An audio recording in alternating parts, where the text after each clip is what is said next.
François Claus vous informe sur Europe 1. 18h33, c'est l'heure du fait du jour avec vous, François Claus. Et d'après vous, Carole, le fait du jour, c'est quoi? On n'arrive pas à s'en passer. Probablement la suite, ce La qui Coupe se du passe Monde de après foot. le mondial. Allez, on va parler de la Coupe du Monde de foot. Effectivement, 64 matchs, elle s'est achevée il y a 2 jours. On ne va pas revenir sur les Bleus, le triomphe sur les Champs-Élysées, la frustration de certains supporters, la fête, etc. Non, on va s'intéresser au football, au ballon, à ce qu'il veut dire et à l'évolution de cette compétition. 64 matchs pour cette 21e Coupe du Monde, et je suis heureux pour débattre de cette question, d'accueillir dans le studio celui qui nous a fait tellement vibrer, on a envie de l'entendre. Vous disiez quoi, la France est championne du monde. Non, du monde. J'ai nommé Simon Rubin, merci d'être là avec nous dès votre retour. Vous étiez en direct de Moscou pour ce grand événement. Ils nous ont suivis dans Bon baiser du mondial, tout au long de cette Coupe du Monde et tout au long de la saison dans Libre Arbitre. Heureux d'accueillir dans ce studio Sylvain Kahn. Bonsoir Sylvain. Bonsoir François, bonsoir à tous. Professeur à Sciences Po et chroniqueur sur le site Explicite. Bonsoir Édouard Riancipel. Bonsoir François, bonsoir tout le monde. Il fut homme politique, il est devenu chef d'entreprise et il vend un caleçon Brumaire, made in France, 100%. Il s'est aujourd'hui reconverti, ça ne l'empêche pas d'aimer toujours le foot. Messieurs, 3 enseignements, me semble-t-il, qui méritent débat. On a vu pour la première fois cet arbitrage vidéo en temps réel, la fameuse VAR, avec de nouveau des polémiques. On nous disait, ça y est, c'est le temps de la justice à jamais. En fait, on s'aperçoit que rien n'est réglé, Simon Rubin, sur cette question de l'arbitrage, malgré l'image. Oui, c'est pas la justice telle que certains ont pu la proposer, voire la vendre. On s'est rendu compte effectivement qu'on tendait sans doute vers plus de justice avec la vidéo qui assiste les arbitres. Maintenant, voilà, c'est pas la justice absolue, parfaite, mais qui n'existe pas. Mais en revanche, je trouve, moi, quand même, qu'avec la vidéo, on a tendu vers plus de justice, vers des décisions plus acceptées, même si, évidemment, ça reste de l'interprétation, puisqu'on passe de l'interprétation du réel directement à celle d'une vidéo.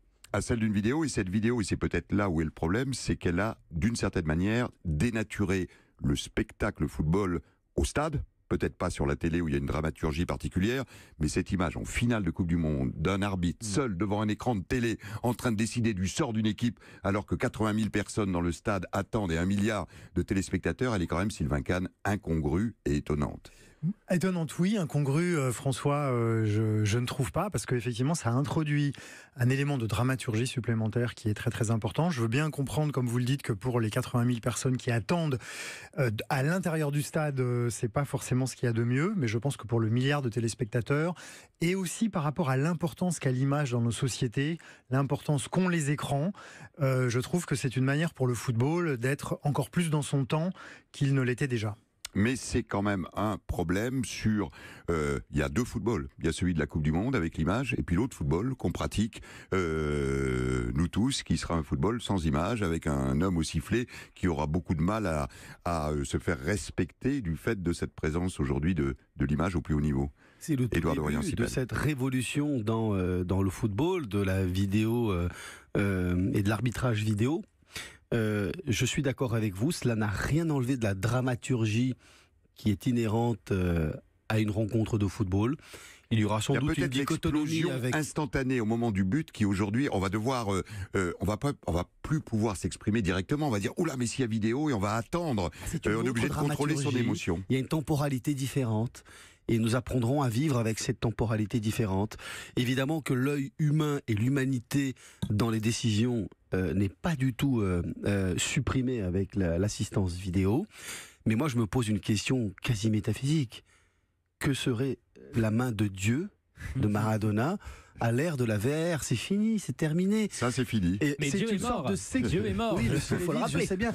Mais il y a une sorte de sécularisation du football, le processus de sécularisation supplémentaire. Je crois qu'en réalité, ça n'enlève rien à la dramaturgie, parce que ce que nous aimons dans le football reste justement les imprécisions, cette humanité, cette dramaturgie que la vidéo n'enlève pas. Elle rend le rythme différent, et c'était extraordinaire l'image de D'abord, elle a permis quand même à la France d'avoir une main en finale. Ouais, bon, enfin, et donc vous êtes croate.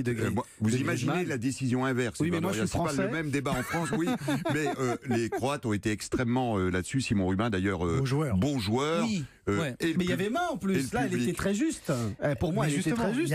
Il y a un volontaire, mais elle avait déplacé le ballon si simple dans sur sa trajectoire. La notion de l'intentionnalité de cette main. Simon Rubin. Non, ce qui est intéressant, il y a deux choses. Moi, je pense que déjà, ça peut quand même changer à moyen terme et à long terme la manière de jouer au football. Parce qu'on l'a vu, il y a notamment beaucoup de jeux défensifs sur les coups de pied arrêtés, de maillots, de joueurs qu'on accroche. Neymar ne l'a pas tout à fait intégré, par exemple. Alors, il finira par le faire. Il finira par le faire, mais je pense que ça va changer la manière de défendre, la manière de jouer. On va pas y aller aussi frontalement qu'avant. Ça, je pense que ça va être intéressant à surveiller. Et puis l'autre côté, c'est sur les terrains amateurs. C'est la première Coupe du Monde avec autant de pénaltys. Il y en a eu 23 contre 18 pénaltys il y a 4 ans, contre 10 pénaltys il y a 8 ans. Et c'est peut-être un effet Simon VAR déjà. Oui, et je pense que les arbitres n'ont pas été formés à ça. Et c'est normal, c'est nouveau. Mais je pense qu'ils n'ont, parce que c'est compliqué aussi pour les arbitres. Ils vont se retrouver maintenant dans des matchs potentiellement à siffler 3, 4 pénaltys dans le même match. Et je pense qu'à terme, ça va se réguler, que les joueurs vont changer la manière de jouer. Complètement. Et puis l'autre élément, je voulais revenir sur, vous disiez, il y aurait 2 footballs. Et effectivement, on commence à voir, et j'en discutais avec des présidents de clubs amateurs qui me disaient, vous vous rendez compte, on a vu là, depuis qu'il y a ces histoires de vidéos, des parents au bord du terrain qui filment les matchs et qui montrent ensuite, mais regardez, il y a main.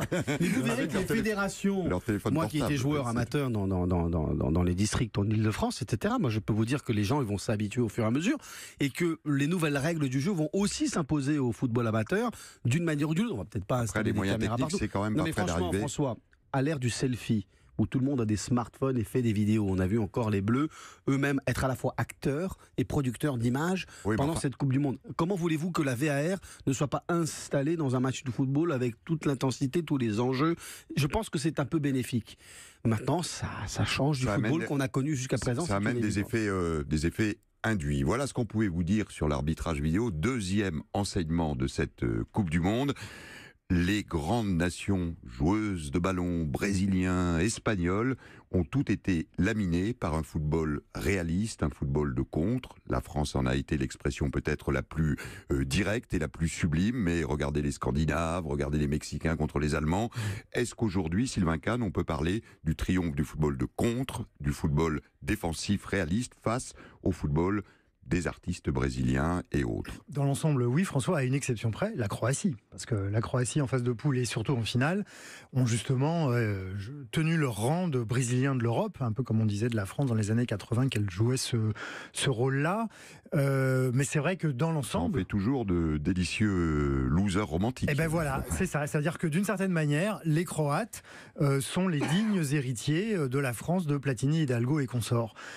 Et donc du coup, ça illustre très bien ce que vous dites, à savoir qu'effectivement, dans l'ensemble, moins de buts, plus de défense, plus de contre. Mais par rapport à la dramaturgie dont on parlait, ça rend pas les choses moins esthétiques, ça les rend pas non plus moins vibrantes. On apprécie peut-être plus comme au rugby à un moment le rugby défensif, un football justement de rigueur et un football de contre et de jeu direct. On peut imaginer que chez le plus brésilien d'entre nous, Eduardo Riancipel, ça fait mal d'entendre ça, d'autant plus que la sélection brésilienne a cherché à s'européaniser et que ça n'a pas fonctionné.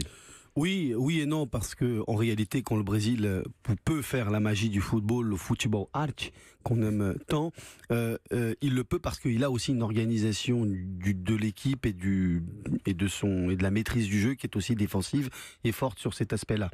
En 1970, l'équipe de Pelé, celle que nous envions tous et que nous mettons au piédestal du football mondial. Qui est peut-être un mythe, celui d'une génération aussi, Totalement. Qui découvrait la télécouleur à ce moment-là et qui a découvert ce jeu et ça appartient au passé.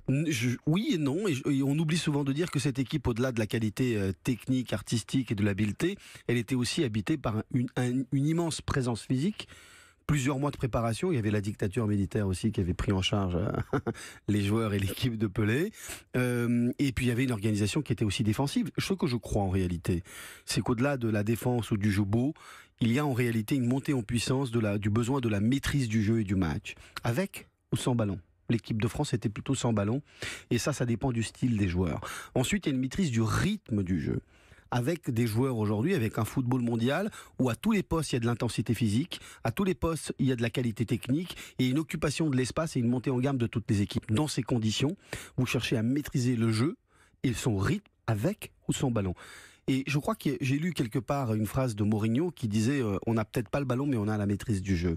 Et ça c'est quelque chose qu'a joué l'équipe de France mais avec la capacité avec aussi. Un certain talent. Elle est peut-être l'expression. Elle est peut-être finalement, Simon Rubin. Il y a énormément de talent. La cette équipe, plus belle expression de cette modernité du football qu'Eduardo évoque pour nous. Oui, et je repense à Raymond Domenech qui disait sur notre antenne il y a quelques mois, plusieurs mois de ça, que maintenant c'était un football de transition.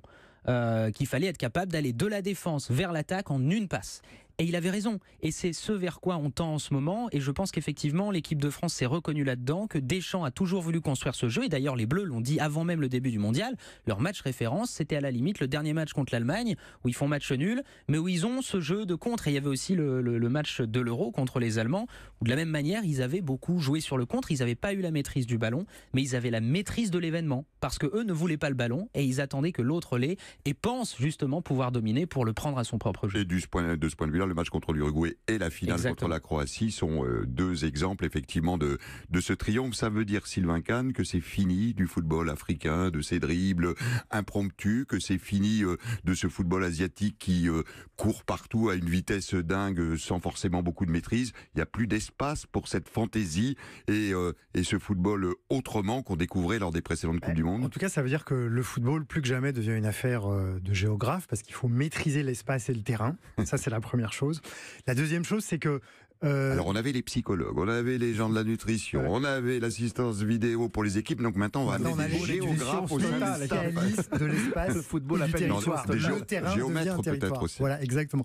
Et donc, mais ça veut dire quoi? Effectivement, c'est vrai qu'il y a moins de place pour l'improvisation par rapport à tous les exploits techniques que vous évoquiez à l'instant, mais en même temps, ça veut dire qu'on a besoin plus que jamais, effectivement, de ces fulgurances techniques. C'est-à-dire qu'une fois qu'on maîtrise l'espace, ça permet de faire en sorte que, comme on l'a vu avec Mbappé, hop, de filer dans le trou de souris et de mettre tous les défenseurs derrière grâce à des grandes passes qui permettent de renverser le jeu, de changer d'aile. Donc en réalité, on est dans quelque chose qui est soit hybride, puisqu'il faut allier les qualités qu'on va appeler rapidement brésiliennes aux qualités qu'on va appeler européennes ou italiennes, parce que s'il n'y a que la capacité à maîtriser le terrain, sans les fulgurances, on ne gagne pas. C'est ce qui s'est passé, effectivement, vous avez raison, pour l'Espagne, notamment une possession de balle et qui a été alors laminée par une équipe réaliste socialiste russe terrible qui jouait à 10 en défense. C'est exactement ça. Ce qui s'est passé pour le Brésil et pour la Belgique face à la France également, d'où d'ailleurs ce ressentiment qui s'exprime aujourd'hui en Belgique. Si vous regardez le Japon, le Mexique, qui sont des équipes qui nous ont impressionnés, c'est des équipes qui défendaient très bien. Elles avaient des schémas défensifs très simples, mais parfaitement appliqués. Et c'est ça aussi la grande différence. Alors pour conclure, messieurs, ces grandes tendances du foot vont nous amener à une Coupe du Monde dans 4 ans. Coupe du Monde au Qatar, qui se jouera en hiver, dans un territoire grand comme le département de la Corse à peu près, où on ne pourra pas boire d'alcool. Cette Coupe du Monde, dans 4 ans, est-ce que ça ne vous fait pas peur, Simon Rubin ? Ils seront prêts parce qu'ils ont dépensé beaucoup d'argent. Je crois que c'est 200 milliards d'euros à peu près. C'est 20 fois plus que l'organisation russe, avec les problèmes de corruption et d'esclavagisme moderne qu'on connaît. Après, moi, je trouve toujours intéressant parce qu'il y a aussi le pouvoir de la FIFA. Quand on vous dit on va pas pouvoir boire d'alcool, moi j'attends quand même de voir la FIFA là-dedans, qui a quand même cette capacité de créer un État dans l'État à chaque fois. Absolument. De ménager des espaces de son propre droit. D'un pays, alors ça va être des espaces confinés, on va jouer avec des stades qui vont être très proches. On a du mal à imaginer cette folie mondiale que finalement Poutine a suggéré jusqu'aux Pussy Riot qui lui ont envoyé un dernier petit signal le jour de la finale, l'a parfaitement géré. Ça va être au Qatar, on a du mal à imaginer cette fête du football qui est un mondial. Et en même temps, à l'inverse de la Russie, qui était très grand territoire, là, vous l'avez dit, c'est comme si en Corse, on envoyait 200 000 spectateurs qui vont forcément se croiser. Ça peut aussi donner une sorte d'émulation, parce qu'ils seront tous au même endroit. Il y croit, Simon Rubin, Sylvain Kahn, puis Eduardo. Mais justement, est-ce que ça ne va pas être, pour le Qatar, ses dirigeants et surtout sa société, une manière de s'ouvrir ? C'est-à-dire qu'on sait très bien, quand on décide de demander à organiser une Coupe du Monde, ou les JO, en l'occurrence ici une Coupe du Monde de foot, et qu'on l'obtient, on sait très bien que c'est un levier, pas forcément de réforme, mais en tous les cas de changement. Oui, parce que j'allais vous dire, on va attendre de voir ce qui se passe en Russie quand même pour les opposants politiques, et notamment pour les Pussy Riots qui viennent d'être condamnés à 15 jours de prison. Mais en tous les cas, là, Poutine, ce qu'il va avoir, c'est que les manifs contre l'augmentation de l'âge de la retraite qu'il a annoncé le jour de l'ouverture du mondial, en plein mondial, il va les avoir là maintenant. Maintenant. Le mot de la fin pour Édouard Riancipel. Normal pour un homme qui a 5 étoiles sur la chemise. Non, et même 2 avec la France. Ça fait 7 pour vous. Je connais des amis brésiliens, pour vous rassurer, je connais des amis brésiliens qui supportaient la Croatie parce qu'ils ont peur que la France, dans ce siècle, rattrape le Brésil. En termes d'étoiles. Non, je crois que cette coupe du Monde au Qatar va être intéressante, comme celle de Russie a été intéressante. Elle peut nous surprendre. Il y a d'abord le calendrier, ça va jouer à la fin de l'année entre novembre et décembre. Ça, c'est déjà intéressant aussi sur le plan sportif, parce que je vous signale que les joueurs des grands clubs, qui feront donc les équipes nationales, vont arriver avec un autre état physique. Ils vont arriver en début de saison, en tout milieu de saison. Ça change tout. Combien de joueurs, de très grands joueurs, font de mauvaises coupes du monde parce qu'ils sont cramés physiquement au mois de juin et de juillet. C'est une question à étudier, effectivement. Le revers de la médaille, c'est quand on fêtera la troisième étoile. Dans un petit pays qui sera raccourci. Quand on fêtera la troisième étoile française, il fera plus froid dans le vieux port de Marseille pour aller se jeter dans le port, puisque ce sera au mois de novembre. Merci beaucoup, messieurs. Édouard Riancipel, caleçon Made in France, Brumaire. Merci Sylvain Kahn, site explicite et Sciences Po. Simon Rubin, on le présente plus. Sciences Po, l'homme de la deuxième étoile à jamais à l'antenne d'Europe 1. Reposez-vous bien, Simon. C'était notre débat du soir. Nous allons faire une courte pause et ça va être notre rencontre avec en région.